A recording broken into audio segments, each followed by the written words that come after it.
మార్కాపురం జిల్లా దోర్నాల మండలం కొత్తూరు సమీపంలోని పోలసబ్బయ్య వెలిగొండ ప్రాజెక్టును ఈ నెల 31న సీఎం చంద్రబాబు ప్రారంభిస్తారని మంత్రి నిమ్మల రామానాయుడు తెలిపారు.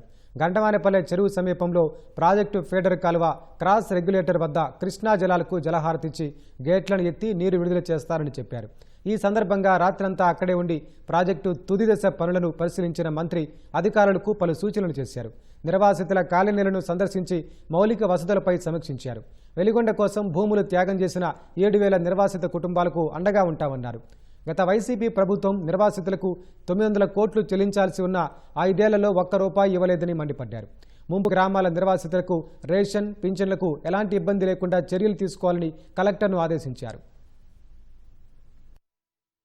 కూటమి ప్రభుత్వం అధికారంలోకి వచ్చినటువంటి 2 ఏళ్లలోనే lining, benching, head works, feeder canal వీటన్నిటినీ మించి 900 కోట్ల రూపాయల నిర్వాసితులకు ఇవ్వాల్సినటువంటి సొమ్ములతో సహా నీళ్ళిచ్చే ముందుగానే ఇవన్నీ కూడా క్లియర్ చేసిన తర్వాతే నీళ్లు ఇవ్వాలి అనేటువంటి ఒక ఆలోచన, ఒక లక్ష్యంతో ఈ 2 ఏళ్లలో ఈ యొక్క పనిని పూర్తి చేసి ఈ యొక్క వెలుగొండని మరి రేపు 31వ తేదీన ఈ యొక్క కరువు ఫ్లోరైడ్ బాధిత ప్రాంతానికి అందిస్తున్నందుకు ముందుగా చంద్రబాబు నాయుడు గారికి ధన్యవాదాలు చేయాలి. ఒకటి.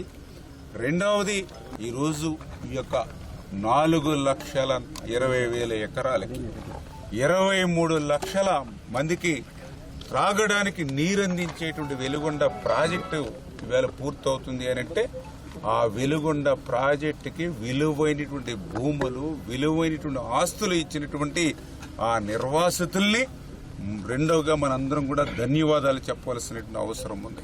ఎందుకంటే ఈవేళ మనందరికీ తెలుసు, సెంటిమెంట్ ఉంటుంది ప్రతి ఒక్కరికి. ఆ ఊరిని వదిలి వెళ్లాలంటే ఒక ఆవేదన, బాధ ఉంటుంది.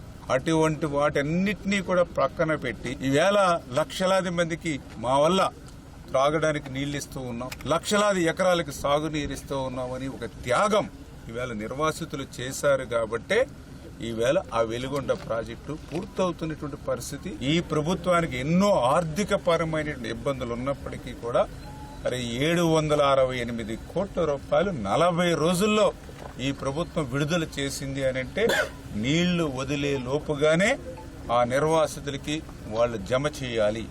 గత ప్రభుత్వం జాతికి అంకితం అంటూ నిర్వాసితులకు ₹1 కూడా చెల్లించకుండా దగా మోసం ఏదైతే చేసిందో అటువంటి దగా మోసం ఈ కూటమి ప్రభుత్వంలో ఉండకూడదు అనేటువంటి ఆలోచనతోటే 768 కోట్లు అందించామనేటువంటి విషయం నిర్వాసితుల క్షేమం పట్ల, సంక్షేమం పట్ల చిత్తశుద్ధికి అదొక నిదర్శనం అని చెప్పి తెలియజేసుకుంటూ ఈ 768 కోట్ల రూపాయలే కాదు, మిగిలినటువంటి బ్యాలెన్స్ కు సంబంధించిన నిర్వాసితులను కూడా ఎక్కడైతే మాకు గ్రీవెన్సెస్ వస్తూ ఉన్నాయో వాటిని కూడా కలెక్టర్ గారి యొక్క ఆధ్వర్యంలో ప్రతి గ్రామము కూడా 11 ముంపు గ్రామాలకి కమిటీలను వేసి ఆ యొక్క కమిటీ కూడా ఆ యొక్క గ్రామంలో సర్వే చేసి అక్కడికి వచ్చినటువంటి ప్రతి గ్రీవెన్స్ ని కూడా వాళ్ళు స్టడీ చేసుకుని వాళ్లకు కూడా న్యాయం చేసేటువంటి విధంగా ఈ ప్రభుత్వం పనిచేస్తున్నటువంటి పరిస్థితి.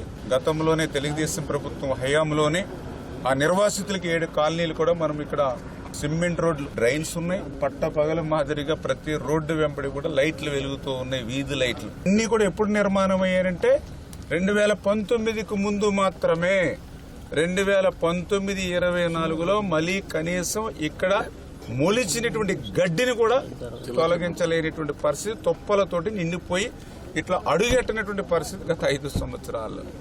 అంటే ఈ రకంగా నిర్వాసితులకి మనం సంక్షేమమే ధ్యేయంగా ఆ రోజు ఈ రోజు కూడా ఆ రోజు తెలుగుదేశం, ఈ రోజు కూటమి ప్రభుత్వం పనిచేస్తుందనే దానికి ఇవన్నీ ఒక ఉదాహరణ అని చెప్పి తెలియజేసుకుంటూ నిర్వాసితులకి పేరు పేరున మరొక్కసారి వాళ్ళందరికీ కూడా పాదాభివందనాలు అందరూ కూడా తెలియజేసుకుంటున్నాం.